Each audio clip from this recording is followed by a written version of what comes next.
Welcome to reading the highest and lowest rated books I own. A reading challenge where we see if reviews and ratings are accurate. Basically, will I love or hate these books as much as the internet does? So I actually did this reading challenge before, and at that time, the lowest rated book I owned was Loathe at First Sight, and I gave it 2.5 stars. And then the highest rated book I owned at the time was the Mindfuck series, and it was a 5-star series for me. Still one of my favorite series ever. Ratings and reviews are interesting. I do think probably at least like 80% of the time, maybe 85% of the time, my rating is like in the general ballpark of the average Goodreads rating. So I do think average ratings have been at least fairly accurate in my reading experience. But there's also been plenty of times that I've read a lower rated book and really enjoyed it, or read a really high rated book and not loved it. So you truly never know. I'm gonna pull my top 10 highest rated and my 10 lowest rated. I'm only gonna read the singular highest and lowest rated book in this video, but I think it'll be fun just to see the 10 highest and 10 lowest rated books I own. All right, I've collected my 10 lowest rated books. At number 10, we have All This and More. And this is a sci-fi thriller book, and what really hooked me about this book is it sounds like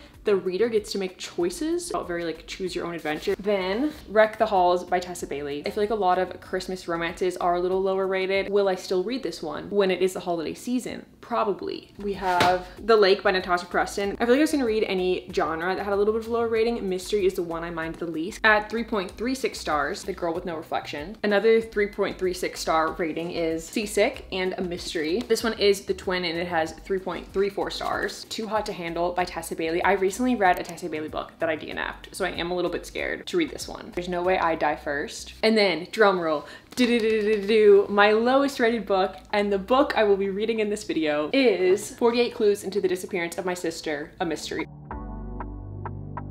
Our top 10. Kill Switch by Penelope Douglas. I have such a love-hate relationship with the first 2 books in the series. I'm like, okay, maybe this book could redeem the series for me. Scythe, which I know is very popular. Beneath the Surface by Emily McIntyre. This is the 4th book in the Sugar Lake series, and it would make sense that a later book in the series would be quite highly rated. And then I have known that this book is very high rated. It is Before I Let Go by Kennedy Ryan. This one is also no surprise to me. The Book Thief. Down the Drain by Julia Fox. A great sign that I need to read it soon. Catch the Sun. It looks like it is childhood best friends to lovers. Six of Crows. This is a special edition, so that's why the cover doesn't look like the usual one. I think this is the most requested book ever for me to read on my channel. And then my second highest rated book is God of Fury. This is technically the 5th book in a series, but it can be read as a standalone. And then my number 1 most highly rated book at 4.59 stars. That is so high, and it is Crooked Kingdom, the last book in the Six of Crows duology. And I cannot read Crooked Kingdom without reading Six of Crows, so I think that means we've got to read the whole duology in this video. Okay, the next question is which to start with, the lowest or highest rated? I think I have to start with the lowest rated, because if I do not enjoy this book, then I have something to look forward to, because I do feel very confident I'm gonna love the Six of Crows duology. And I do think this book has a cool concept. There are 48 clues into the disappearance of our main character's sister, and there are 48 chapters in this book. So my understanding is that each chapter reveals a different clue. So I love that we already have a really unique premise going into this book.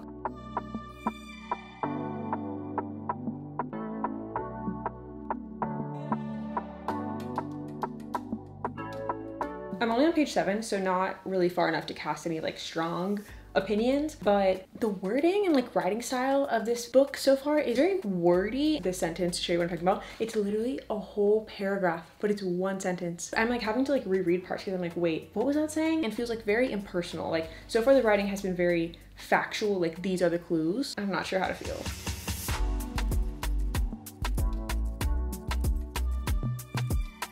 I've made it to page 30, and I think I'm gonna stop here for now. I am actually going on a trip to Canada with my mom, which I'm very excited about, and I'm leaving tomorrow. So I desperately need to pack, and I will definitely bring this along with me to read on the plane. Also, if you saw the last time that I filmed in this room, it looked quite different. Me and Danny have a 2-bedroom, and this is the office/guest bedroom. And I'm so happy we now have a matching cute comforter set in here. Everything that you see on this bed is from Bedsure, who has kindly sponsored today's video. As a reader, you know it's so important to have a comfy, cozy reading setup, and I have absolutely loved coming in here and reading. I also adore this blanket. I've been taking it everywhere with me, on my reading chair, on the couch, to like snuggle up with. It's so soft. My cat, Luca, is also obsessed with it, so it is human and cat approved. And it's huge too. I love that Bedshirt has so many sizes, colors, textures. Like I love a massive blanket. And then same with like our bedding. I really wanted this color because we have lots of like cream and wood decor in this room, but this comforter set comes in in a billion colors and sizes, and they have also so many other comforter options. So literally any kind of bedding needs you have, Bedsure has got you covered. And oh, I also got something fun. Let me show you. They also sent me 2 blanket hoodies. I've always wanted to try one of these. Okay, the first one is just cream, but very much matches the bedding. And the second one has cats on it. It's so soft. With the holidays coming up, I feel like a blanket or like a comfy, cozy blanket hoodie are very universal gifts. And bedding is also a great gift. Like, we all need bedding, we all sleep, but I feel like we often neglect updating our bedding. So I really do think it's a perfect gift for so many people. And you can click the link in my description to get yourself some really cozy Bedsure products. Okay, I'm now going to start packing, and I'll probably see you guys in Canada.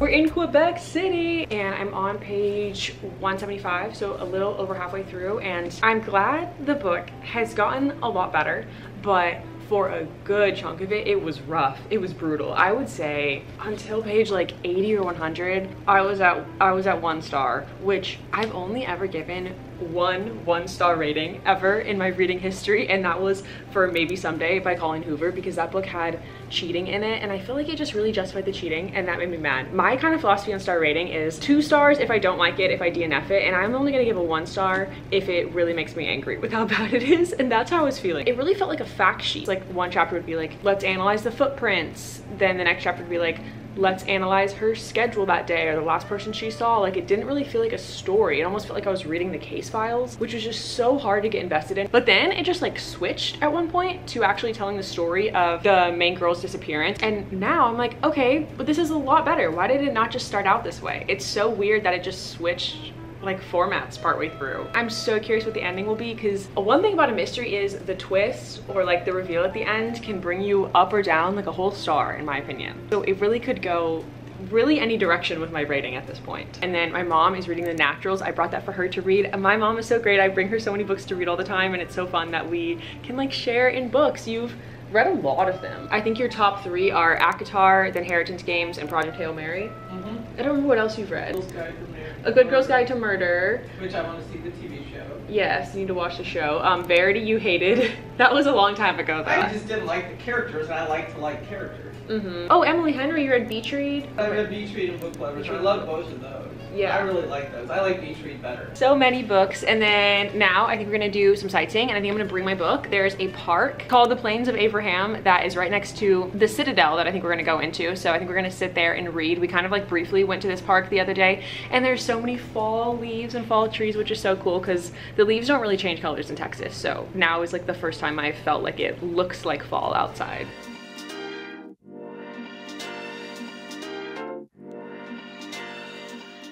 After doing lots of sightseeing, we wandered into 3 different libraries. The first one was inside their Parliament building, and it was gorgeous. I loved the big columns and the gorgeous bookcases. And then the second library that we went to was called the House of Literature. I loved these archways. I thought the architecture was so pretty and it was just so bright. And Quebec is a French-speaking province in Canada, so almost all the books were in French, but I did find one English book, and it was so random to be a Betty White book. I thought that was kind of funny. And then I also learned that this is the French word for novels, and then I did do some reading here. It was so peaceful and so bright, and I just was great atmospheric reading. I loved it.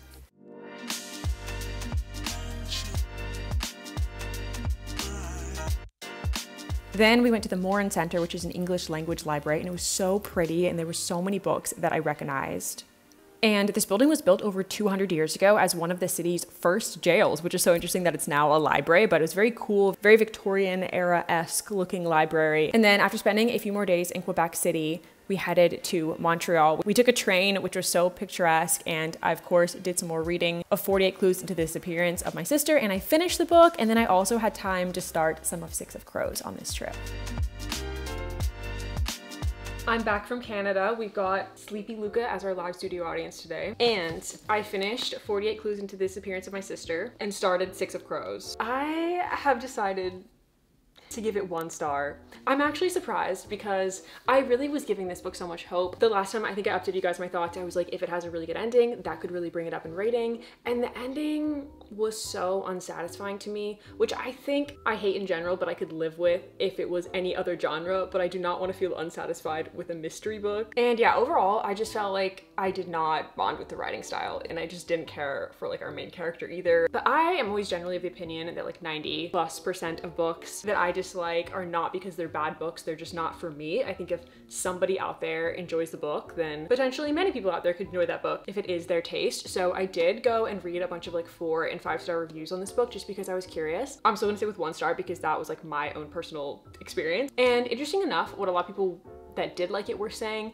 was that they felt like it was more about our narrator and how she was dealing with the disappearance than it was necessarily a mystery, and I can see that. Again, I really didn't like the narrator, so that still did not make it work for me even from that perspective, but I can see how that could work for somebody else. And then let's talk Six of Crows. I'm on page 156. I'm liking it so far. There's a lot of characters. This book jumps right into the plot, which is very fun, especially with the fantasy. Sometimes they can move quite slow at the beginning because there is so much like world building. So I like that we jump right into the plot, but I do wish there was like a tiny bit more world and character building. I did already read Shadow and Bone. Shadow and Bone is by the same author, and technically both series can be read independently, but the events of the Shadow and Bone trilogy happened before the Six of Crows duology. And I'm glad I did read that series first because a lot of world building happens in that series. So I already kind of have like a base understanding of the world of Six of Crows.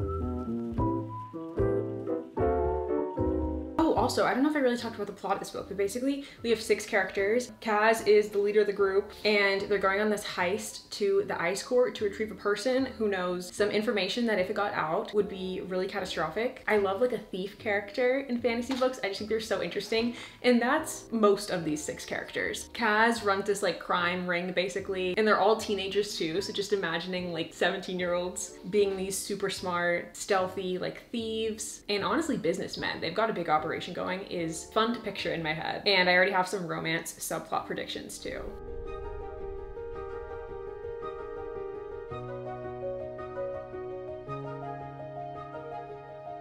I'm on page 210. This book has annotations from Leigh Bardugo in it, and I thought this annotation was funny. There's a character named Uman who is on the rival gang, and it says, "When I first wrote this scene, I based Uman on one of my exes. My editor said, Uman seems too pathetic. I feel sorry for him. I had a laugh and then went back into the draft room to make Uman a lot scarier." Another little annotation tidbit I liked is that she consulted a friend of hers who had CIA training when she was planning out how the heist was going to go down, and also for the security system of the ice court, which is where they're breaking into. So yeah, I don't know, I just think it's really interesting to hear about all the behind the scenes of a book. I remember reading about in the Caraval series that Stephanie Garber said she met with a therapist to like really break down her characters and like really delve into their backstories and add more depth to them, and that's so cool, that's so smart, that makes so much sense. I would have just never thought of that. It's so cool to hear about.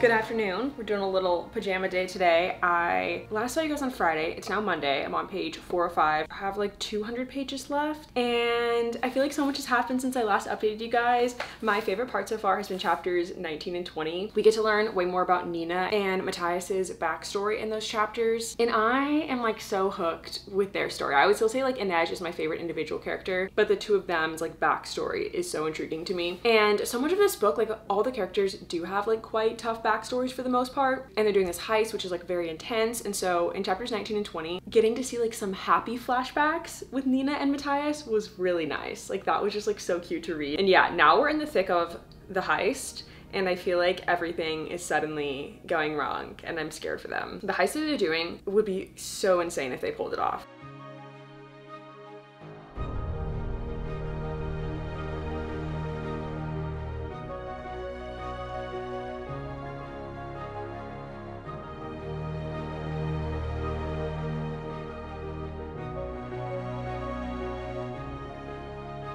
Hello, it is way later. It's just about 9 o'clock and I set a goal for myself this morning that I wanted to get to page 500 today and I'm on page 480. So close. Also, I'm currently listening to this playlist that I'm obsessed with. It's called Reading Fantasy, No Vocals. I think I've talked about this before potentially, but I used to try to listen to music while reading, but a lot of playlists have music with vocals and I would just get so distracted, like I could not focus. And then I discovered instrumental only playlists and playlists that are like specific for genres, and I'm obsessed. Like having any kind of movie soundtrack playing while I'm reading just makes me feel so extra engrossed in the book. And I had kind of forgotten that feeling of listening to a movie soundtrack while reading, and I put on some music in the last like 20 or so pages of reading, and like it just makes the stakes feel so much higher. Curious, how do you guys like to read? Like, do you listen to music? Do you listen to the audiobook? Do you read in silence? Do you like lyrics, no lyrics? I have kind of a few instrumental playlists I bounce around between.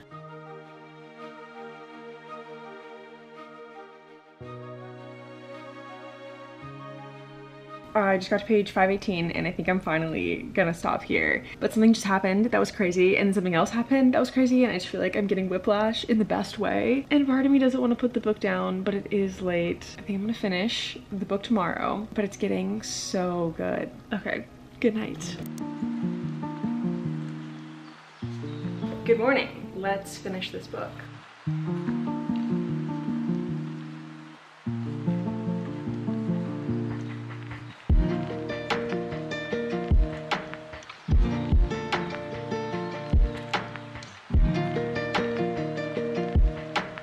It's the same day I just took out the braids in my hair, but I finished 6 of Crows. It was literally so good, especially the ending. I feel like so many intense things happened, and like so many, I don't know if plot twist is the right word, but like, you know, they kept getting themselves in trouble in situations that I was like, I cannot imagine how they're gonna get out of the situation, and then they would in a way that was so unexpected. And I think my favorite thing is just the found family aspect in this book. Like I said, they all have like hard backstories, and really none of them have any family, at least not any that are in their lives. And so it's cool to see throughout the book how they start out knowing each other, but by the end they do very much feel like family. And for my rating, I'm really torn between 4.5 and 5 stars. I feel like the ending, 100% a 5-star ending. The only reason I'm like considering 4.5 is there are 6 main characters, which is a lot, and we get 5 of those 6 main characters POVs. And in the beginning it did take me a little bit to like really bond with the characters, just because there were so many and we jump back and forth between all their POVs. So I think I am going to say 4.5 stars for this one, but I feel like Crooked Kingdom will 100% be 5 stars because now I care about the characters so much. And then I also just started Crooked Kingdom. I'm only 2 chapters in and they have a new mission for this book. I feel like the mission in book 1 was like harder, and this mission feels like it could hypothetically be easier to complete, but I think completing this mission is way more important to the 6 of Crows characters. So I'm curious how that's gonna play in. I think Kaz is like a very level-headed character, but when something is really important to you, that can like muddle with your level-headedness and with your thinking. So I hope everything goes well for the characters. And this book is also so thick. How many pages is it? 722 pages. That's crazy.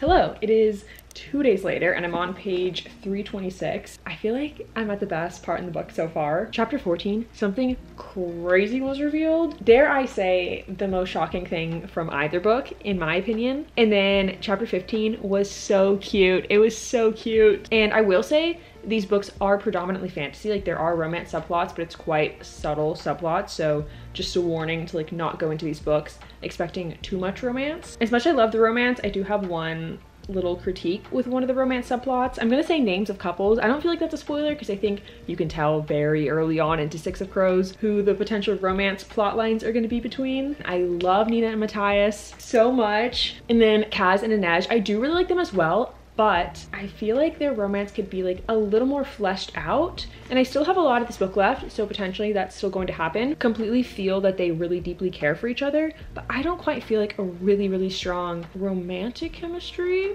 Like I just can't really picture in my brain what they would look like as a couple. But yeah, other than that, adoring this book. And also this morning I was listening to the audiobook. I did not realize this audiobook has a full cast of characters, which I love. It has 6 narrators and we have 6 main characters. I love when audiobooks do that. And I think I'm gonna go for a walk and switch to the audiobook. I've honestly been listening mostly to the audiobook today because I feel like it just felt so immersive. And one of the narrators, she was also the narrator for the main character in Throne of Glass. I heard her voice and I was like instantly brought back to how much I love that series.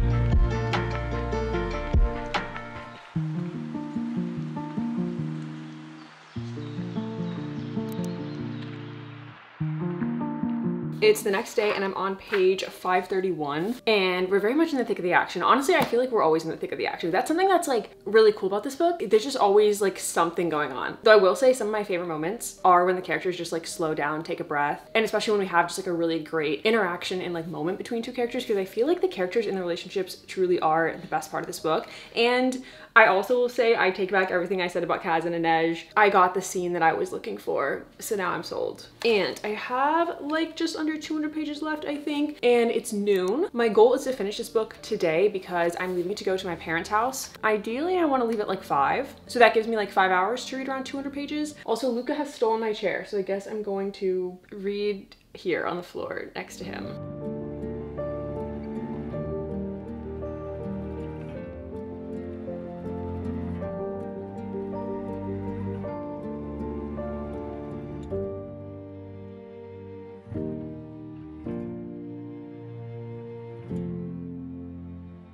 It is 3:30, so I have an hour and a half, and I have exactly 100 pages left. That is not a lot of time to read 100 pages, but we're gonna try.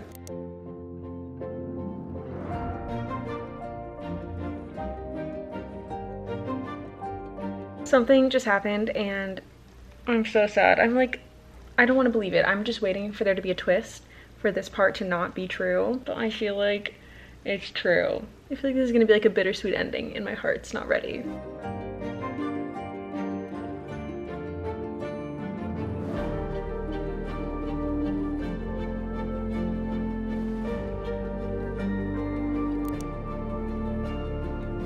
I finished the book and I'm gonna say 5 stars. I really, really liked it. I'm like still thinking about the ending and I'm still sad that the book is over. Like the 6 characters were so great. Honestly, wish it was a longer series because I could just read about the characters forever. Characters are the best parts of these books, like Kaz and Inej, Nina and Matthias, Jesper and Wylan. I feel like it's rare where I'm just like obsessed with every single character, and I feel like they're characters that I will still continue to think about. Oh my gosh, and now I can watch the Shadow and Bone TV show. Some of the Six of Crows characters are in the Shadow and Bone show, so I wanted to wait until I read the Shadow and Bone trilogy and read the Six of Crows duology, but now I can watch this show. I'll have to update you guys in like another video, like my thoughts on the show. I'm so excited to start it. So now, can we answer the question, are ratings and reviews accurate? I think I still stand with my opinion of when I started this video of like, they're accurate-ish. The first book I read, the lowest rated book I own, I did give the lowest rating possible, 1 star, but my rating was quite a bit lower than the average rating of 3 stars. And then for Six of Crows, I think my rating of 4.5 stars and then 5 stars